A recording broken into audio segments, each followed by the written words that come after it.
Oh my God! Okay, it's happening.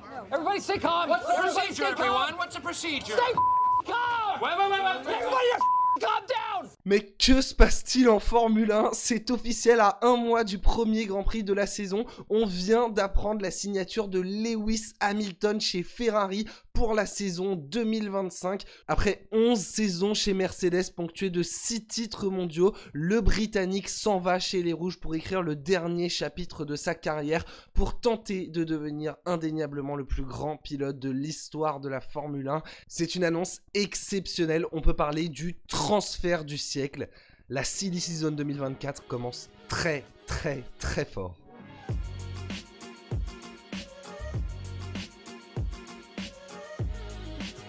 Au printemps dernier avaient déjà surgi les premières rumeurs d'une arrivée de Lewis Hamilton chez Ferrari.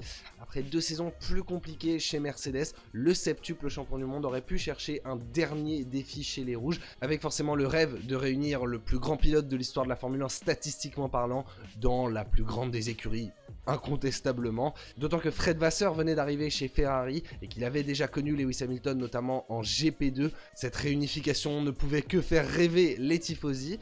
Mais à la fin de l'été, Hamilton avait annoncé sa prolongation de contrat pour 2 saisons avec l'écurie Mercedes.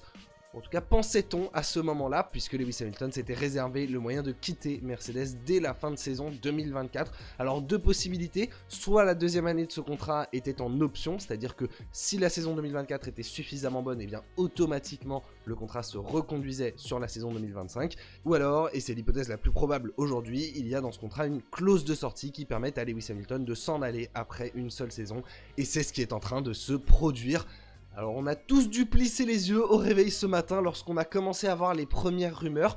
Bon, ça commençait comme d'habitude par les médias italiens, la Gazzetta dello Sport en tête de liste. Bon d'accord, de nouvelles rumeurs, ça voulait dire qu'il y avait peut-être de nouvelles discussions. Mais à ce moment-là, impossible de croire à une annonce imminente de transfert.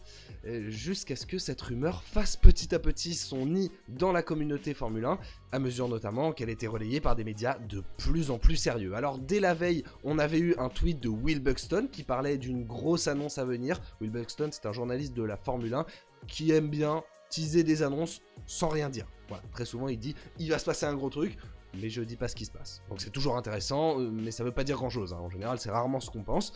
Sauf que cette fois-là, la rumeur a petit à petit été alimentée par des tweets de plus en plus sérieux. Chris Medland notamment, Julien Febvre qui l'a laissé entendre, ou encore Sky Sports qui a confirmé les bruits de couloir en fin de matinée et qui a même largement précisé ce qui était en train de se passer. Une réunion s'est tenue en début d'après-midi à Brackley à 14 h heure locale, au cours de laquelle les employés de Mercedes ont vu leur patron Toto Wolff leur annoncer le départ du septuple champion du monde. Au fil de la journée, on a donc compris que c'était bien plus que des rumeurs, qu'il y avait bien eu des discussions, et même largement plus que cela, que la signature était imminente, ce qui a été confirmé en début de soirée.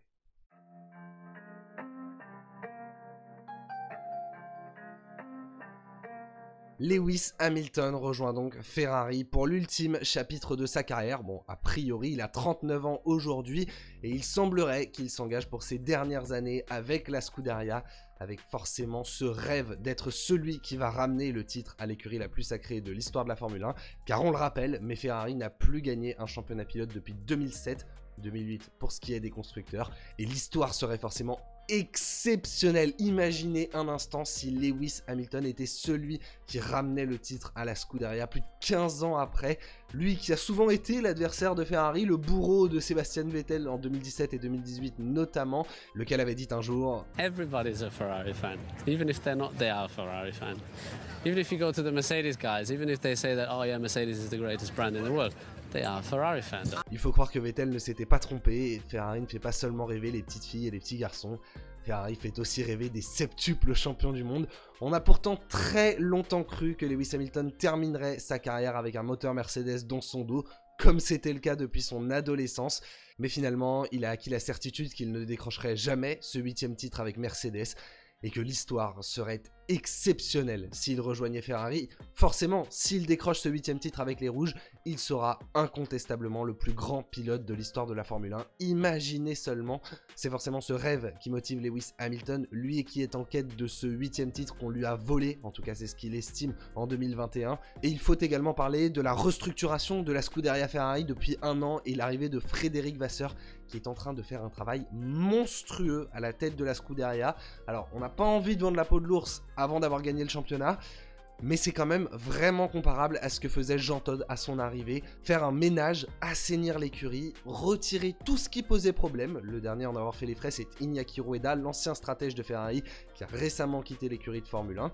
Instaurer une méthode, la méthode Vasseur. Aujourd'hui, Ferrari, c'est vraiment devenu son équipe. Elle fonctionne comme l'écurie Vasseur.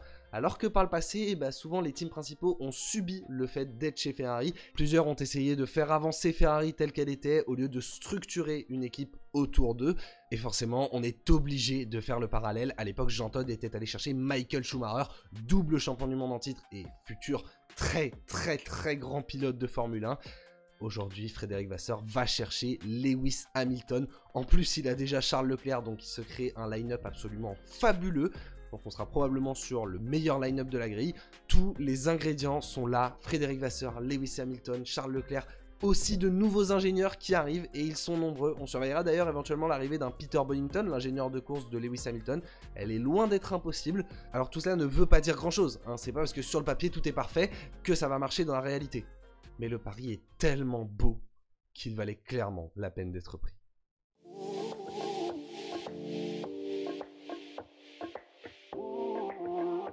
Bon alors forcément, il y en a quelques-uns qui n'ont pas dû vivre aussi bien les annonces de la journée.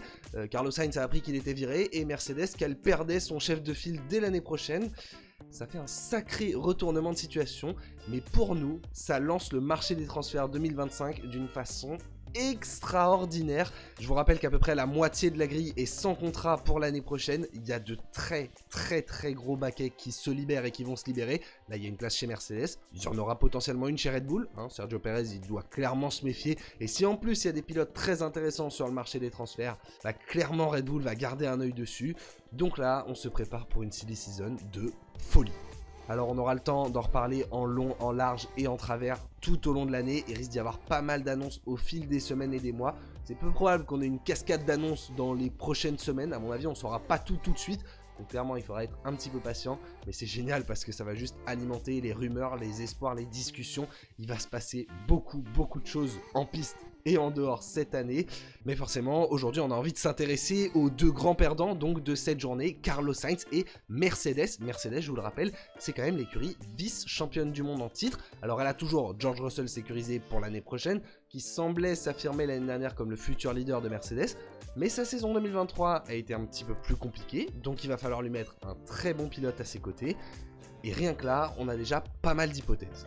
Alors la première et la plus simple peut-être, ce serait de récupérer Carlos Sainz. Il vient de se retrouver sans baquet, on le sait, c'est un bon pilote qui est capable de gagner de temps en temps. Maintenant, est-ce que c'est suffisant pour matcher les attentes de Mercedes? Est-ce que ça colle à la mentalité qu'ils veulent instaurer? Pas sûr. Honnêtement, je sais pas vous, mais j'arrive pas à visualiser Carlos Sainz dans une combinaison Mercedes. Donc on surveillera ça. On sait que Carlos Sainz, dans le paddock, c'est quelqu'un qui discute très intelligemment. Son papa notamment a de très bonnes relations et il a souvent obtenu de très bons baquets. Donc c'est pas impossible. Mais moi, il y a d'autres pistes qui m'intéressent, à commencer par celle d'Esteban Ocon, en fin de contrat à la fin de l'année 2024, qui a des liens avec Mercedes. Il était pilote de réserve en 2019, jeune pilote par le passé. Très clairement, Esteban Ocon chez Mercedes, ça fait sens pour moi, d'autant que son manager est un certain Toto Wolff. Donc la négociation entre Toto Wolff, agent d'Esteban Ocon, et Toto Wolff, patron de Mercedes, je pense qu'ils devraient réussir à s'entendre. Là-dessus, ce serait pas trop un problème. Et le line-up Russell-Ocon, franchement, ça a de la gueule.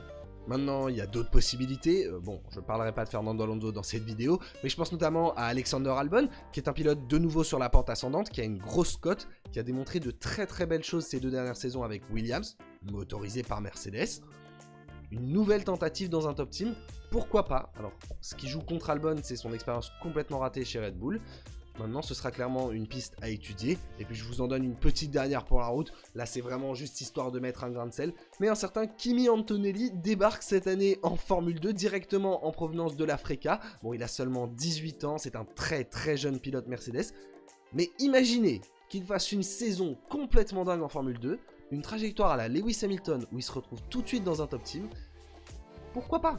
Bon, dans les top teams actuels, ça n'arrive plus de mettre des très jeunes pilotes, à part Max Verstappen peut-être, mais sait-on jamais. Il faudra garder cette piste ouverte. Donnez-moi en tout cas votre avis en commentaire. Qui est-ce que vous voyez chez Mercedes l'année prochaine? Personnellement, j'ai vraiment du mal à me faire un avis. De même, il est difficile de pronostiquer l'avenir de Carlos Sainz qui a enchaîné les bonnes saisons, que ce soit chez Ferrari, chez McLaren, chez Renault, sans pour autant avoir des saisons extraordinaires. On le sait maintenant, Carlos Sainz est un bon pilote de Formule 1 qui peut faire des podiums, gagner des courses. Se battre pour le titre, ça semble quand même un petit peu compliqué pour lui. C'est vraiment un bon pilote qui, comme je vous le disais, a pas mal de relations, donc il peut sans doute viser un bon baquet.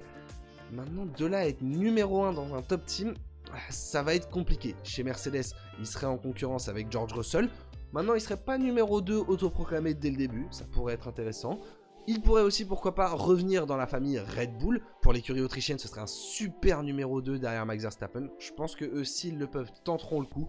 Parce qu'un Carlos Sainz aux côtés de Max Verstappen, comme lorsqu'ils ont commencé chez Toro Rosso, franchement, c'est un duo très solide. Maintenant, est-ce que lui a envie d'être dans la deuxième Red Bull ? C'est beaucoup moins sûr. Il serait peut-être plus tenté par un projet comme celui d'Audi qui arrive en Formule 1 en 2026. Les pilotes actuels, Valtteri Bottas et Guan Yu Zhou, clairement ne rivalisent pas avec Carlos Sainz. Il est un ton au-dessus. Donc s'il veut y aller, je pense qu'il sera le bienvenu. Maintenant, Audi ne gagnera pas des courses tout de suite. Donc ça dépend un petit peu de l'horizon qu'il veut donner à sa carrière et est-ce qu'il croit au projet du constructeur allemand. Et puis sinon, il y aura toujours d'autres possibilités pour un bon pilote comme lui. Aston Martin, si jamais Fernando Alonso partait à la retraite, bon, c'est peu probable. Ou au contraire, si Lance Stroll partait avec un duo d'Espagnols, on sait jamais. Ou alors chez Alpine, si Esteban Ocon allait chez Mercedes, peut-être que ça ferait un petit peu une sorte de triangle où lui récupérerait le baquet dans l'écurie française. Maintenant chez Alpine, il y a d'autres possibilités, il y aura un Victor Martins qui forcément frappera à la porte.